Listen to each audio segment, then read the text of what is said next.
میں ایک غریب گھر کی لڑکی تھی اور ایک امیر لڑکے سے میری شادی ہو گئی۔ شادی کے 1 سال بعد میری ڈلیوری ہونے والی تھی اور میں درد سے تڑپ رہی تھی۔ برقے والی دائی مجھے حوصلہ دے رہی تھی۔ میں درد کی شدت سے بستر پر زور زور سے ہاتھ مار رہی تھی اور نہ جانے کیسے اس دائی کی برقے کا پلو میرے ہاتھ آیا اور میں نے انجانے میں کھینچ ڈالا۔ جب میری نظر اس کے چہرے پر پڑی تو میں خوف زدہ ہو گئی۔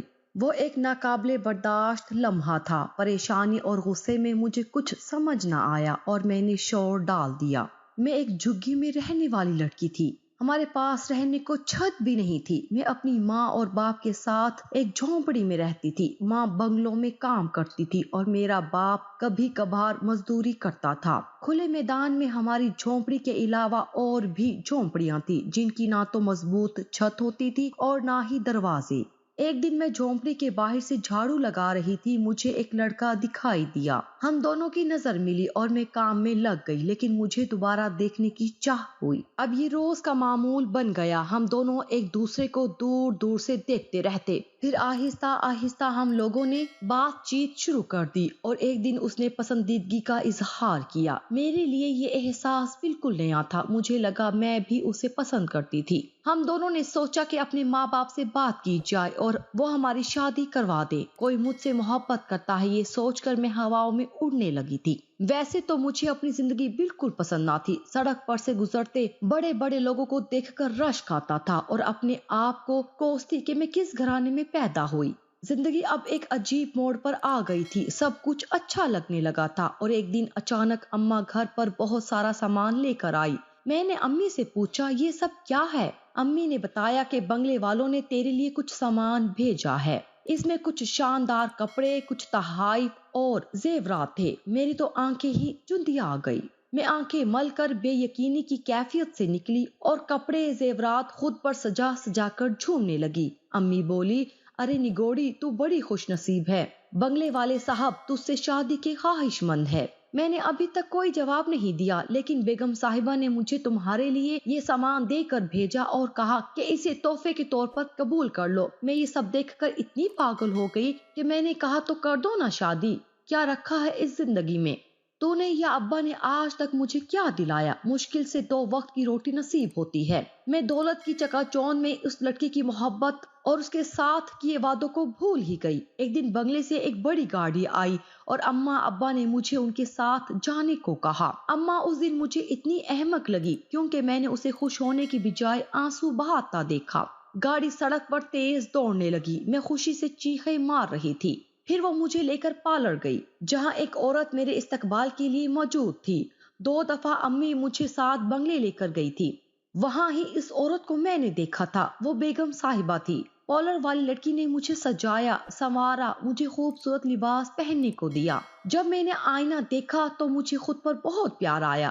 میں اتنی خوبصورت تھی، مجھے کبھی اندازہ نہیں ہوا تھا۔ پھر مجھے بنگلے پر لے گئے، وہاں میرا نکاح پڑھوایا اور بیگم صاحبہ مجھے کمرے میں لے گئی۔ میری خوب آؤ بھگت کی۔ میں اپنے ماضی کو بھول کر اس جنت میں کھو گئی۔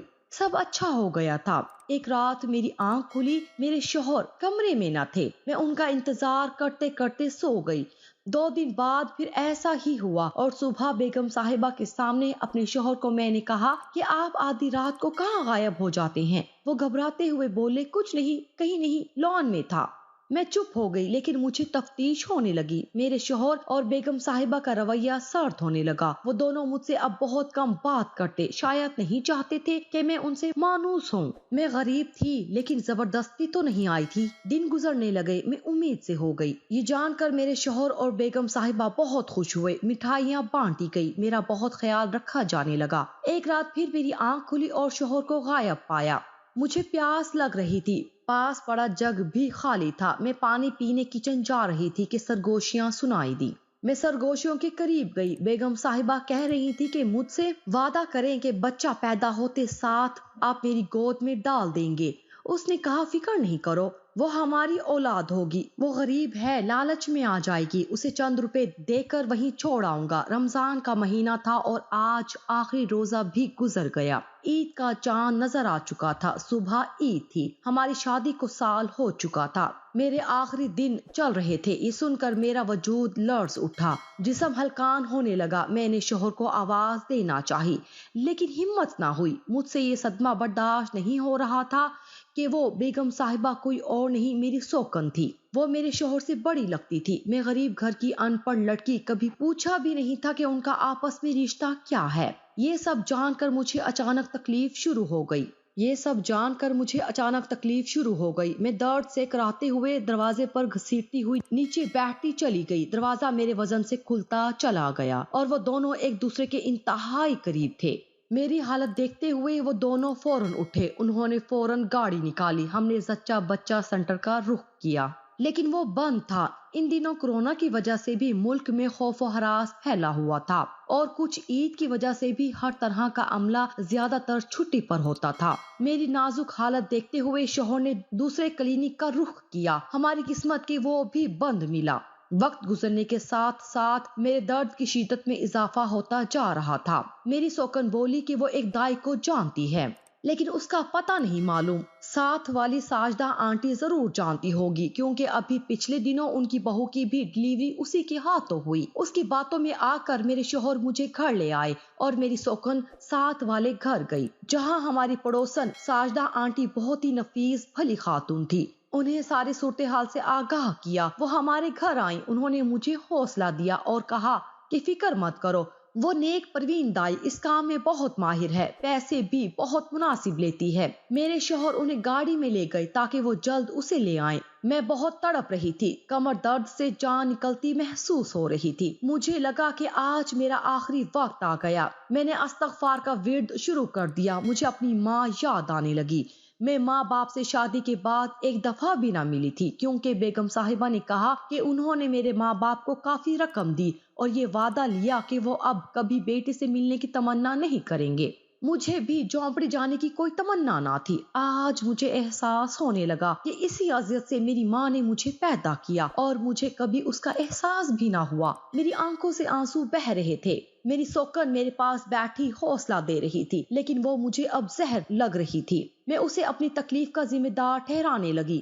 10-15 منٹ میں گاڑی گھر میں داخل ہو گئی اور ایک برقعے والی دائی ہمارے گھر موجود تھی۔ اس نے اپنے آپ کو برقع اور منہ پر ایک بڑی کالی چادر سے چھپایا ہوا تھا۔ وہ بہت پرہیزگار معلوم ہو رہی تھی۔ میں نے اپنے شوہر سے کہا کہ میں مر جاؤں گی، مجھ سے درد برداشت نہیں ہو رہا۔ مجھے محسوس ہوا کہ ان کی آنکھوں میں بھی نمی اتر آئی تھی۔ وہ کچھ بول نہ سکے۔ ساجدہ آنٹی نے مجھے سینے سے لگایا اور کہا کچھ بھی نہیں ہوگا، اللہ سب بہتر کرے گا، دل چھوٹا مت کرو۔ برقعے والی دائی نے کہا کہ اب مجھے اکیلا چھوڑ دیں تاکہ وہ اپنا کام کرے۔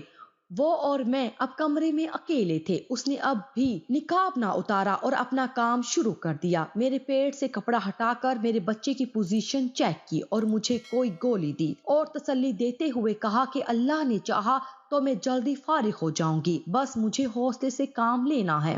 مجھے اس کی بات سن کر تسلی ہوئی اور دوائی کے اثر سے کچھ ہی دیر میں میرے درد کی شدت اور بڑھ گئی۔ وہ میرے جسم کی مالش کرنے لگی۔ معمولی سا سکون محسوس ہوتا اور پھر درد کمر کو جگڑتا محسوس ہوتا۔ اس نے میرے جسم کی مالش کر کے مجھے سکون دینے کی پوری کوشش کی لیکن اب شدت زیادہ ہو رہی تھی۔ میں زور زور سے اپنے بازو بستر پر مارنے لگی۔ ہاتھ مارتے مارتے میرے ہاتھ میں اس کے نقاب کی چادر کا پلو آ گیا جو کہ میں نے درد کی شدت میں ہی کھینچ ڈالا اور مجھے بالکل اندازہ نہ ہوا۔ اللہ کا کرم ہوا اور میرا بچہ اس دنیا میں آ گیا۔ اس کے رونے کی آواز سن کر دل میں سکون سا اترا۔ ایک گہری سانس لی اور اپنے بچے کو دیکھنے کی طلب ہوئی۔ وہ بچے کو لپیٹنے لگی اور اس نے فوراً اپنا منہ دوسری طرف کر لیا اور بچے کو پلنگ پر رکھتے ہوئے اپنی بڑی چادر سے خود کو چھپانے لگی۔ جب میری اس پر نظر پڑی مجھے اس کے چہرے پر داڑھی کے بال صاف دکھائی دیے۔ وہ خود کو لپیٹ چکی تھی۔ میرے قریب آئی تاکہ اپنا کام ختم کر سکے۔ میں اس کا یہ روپ دیکھ کر ڈر گئی۔ میرا یہ سوچ کر خوف سے برا حال ہو گیا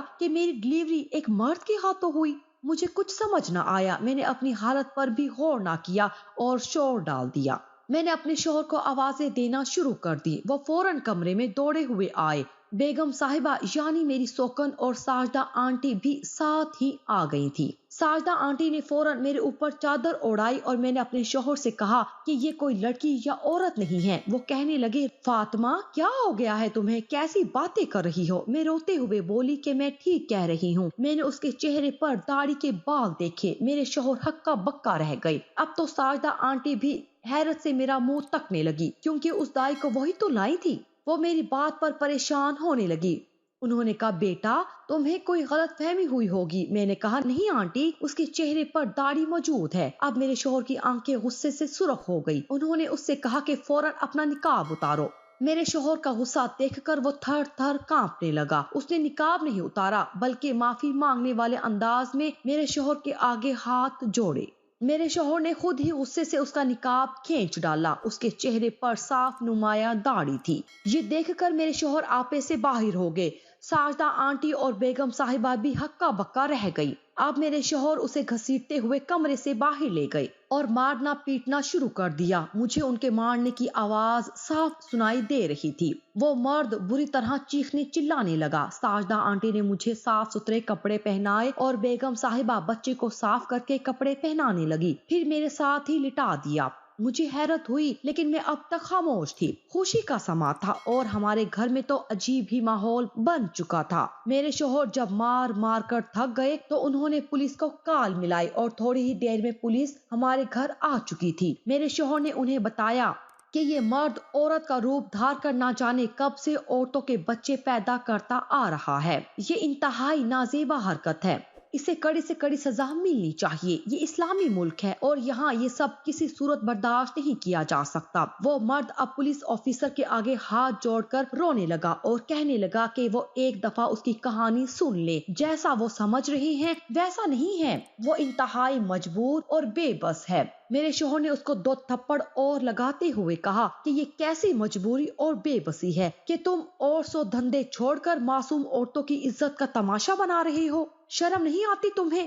تمہاری غلطی کو کسی صورت بھی معاف نہیں کیا جا سکتا۔ پولیس آفیسر نے میرے شوہر کو صبر کا مظاہرہ کرنے کو کہا اور کہا کہ ہم اپنی کارروائی کرتے ہیں، لیکن میں چاہوں گا کہ پہلے آپ کے سامنے ہی اس سے اس کی کہانی یہاں آپ کے گھر میں ہی سن لی جائے۔ اس کے بعد آپ جیسا کہیں گے ہم ویسے ہی کارروائی کو جاری رکھیں گے۔ سب ٹی وی ہال میں موجود تھے۔ اب ہال میں خاموشی چھا گئی۔ سب لوگ بیٹھے تھے۔ مجھے کمرے میں سب کی آواز سنائی دے رہی تھی۔ وہ مرد جو دائی بنا ہوا تھا اس کی آواز بالکل زنانہ تھی۔ اس نے اپنی کہانی سنانا شروع کی۔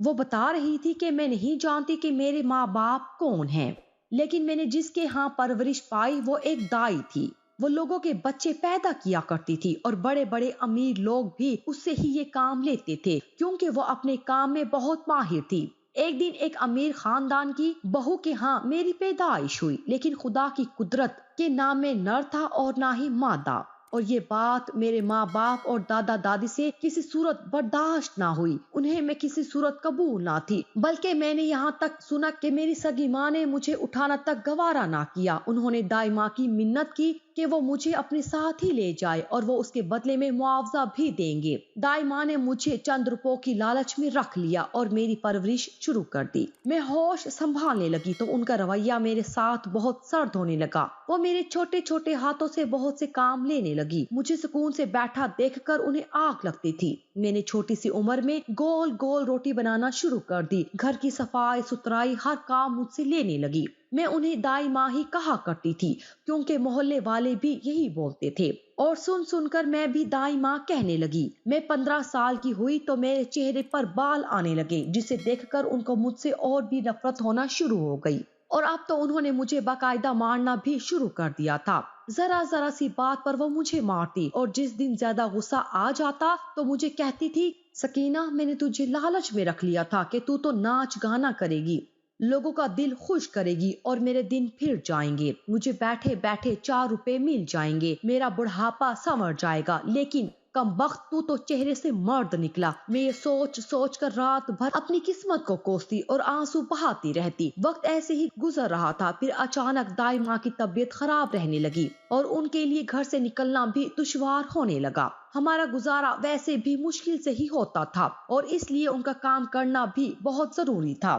یہی کام تو ہماری روزی روٹی کا ذریعہ تھا۔ ایک دن انہوں نے مجھے کہا کہ اچھے سے نقاب اوڑھو اور میرے ساتھ چلو۔ میں نے جلدی سے نقاب کیا اور ان کے ساتھ چل پڑی۔ مجھے نہیں معلوم تھا کہ میں کہاں جا رہی ہوں۔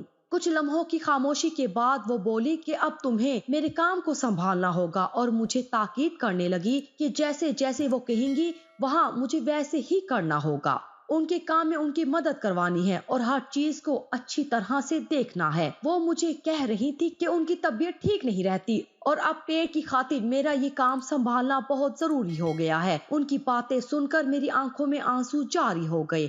آج پہلی بار میں نے ان کو اتنا کمزور اور نرم دیکھا۔ وہ جیسی بھی تھی میری ماں جیسی تھی اور مجھے ان سے محبت تھی۔ اب وہ مجھے اکثر ساتھ لے جانے لگی اور میں ان کی نگرانی میں یہ کام کرنے لگی۔ پھر ایک دن ان کو دل کا دورہ پڑا اور مجھے تنہا چھوڑ کر وہ اس دنیا سے چلی گئی۔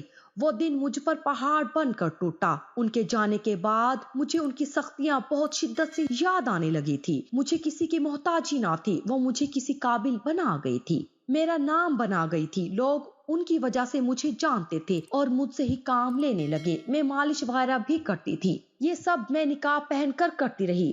یہی میری روزی روٹی کا ذریعہ ہے۔ میں بہت مجبور اور بے بس تھی۔ دائی ماں نے مجھے نصیحت کی تھی کہ جس دن دنیا کو تمہاری حقیقت معلوم ہو گئی، لوگوں نے تمہارا جینا دشوار کر دینا ہے، تمہاری زمین تنگ ہو جائے گی، لوگ تمہیں خوب ذلیل کریں گے۔ اس لیے برقع پہن کر اور اپنے اوپر ہمیشہ نقاب ڈال کے رکھنا، اور یہی وجہ تھی کہ میں نے آج تک نقاب نہیں اتارا تھا۔ آج جب اتر گیا تو دائی ماں کی یاد آ رہی ہے۔ وہ بالکل ٹھیک ہی کہتی تھی۔ اب وہ اپنے جسم کو دباتے ہوئے اپنے درد کا اظہار کر رہی تھی کہ مجھے اس قدر درد سہنا پڑا۔ وہ روتے روتے خاموش ہو گئی تھی اور میں جو کمرے سے یہ سب کچھ سن رہی تھی، میری آنکھوں سے نہ جانے کب آنسو نکل پڑے۔ میرے شوہر نے اسے واقعی بہت مارا تھا اور اب میں شرمندہ ہو رہی تھی۔ اس کا گناہ اتنا بڑا بھی نہیں تھا، لیکن میں بھی کیا کرتی؟ میں نے اسے مرد سمجھا اور میرا شوہر یا میں یہ صورتحال نہیں برداشت کر سکتے تھے۔ اتنے میں میرے شوہر کمرے میں داخل ہوئے اور الماری سے انہوں نے کچھ کیش رقم نکالی جو کہ اچھی خاصی لگ رہی تھی۔ وہ واپس باہر گئے اور انہوں نے اس سے کہا کہ یہ رقم رکھ لو یا اسے معافی کے طور پر قبول کر لو، اور یہ بھی کہا کہ وہ اپنے رویہ پر بہت شرمندہ ہے۔ وہ بولی کہ نہیں، آپ مجھے بس میرا معاوضہ ہی دیں، مجھے زیادہ کی لالچ نہیں ہے، بس میرا گزارا ہو جائے گا۔ میرے شوہر نے کہا نہیں، تمہیں لینے پڑیں گے ورنہ میں ساری زندگی خود کو معاف نہیں کر سکوں گا۔ پولیس آفیسر نے بھی کہا کہ قبول کر لو۔ سب اس کی ردات سن کر بہت اداس تھے۔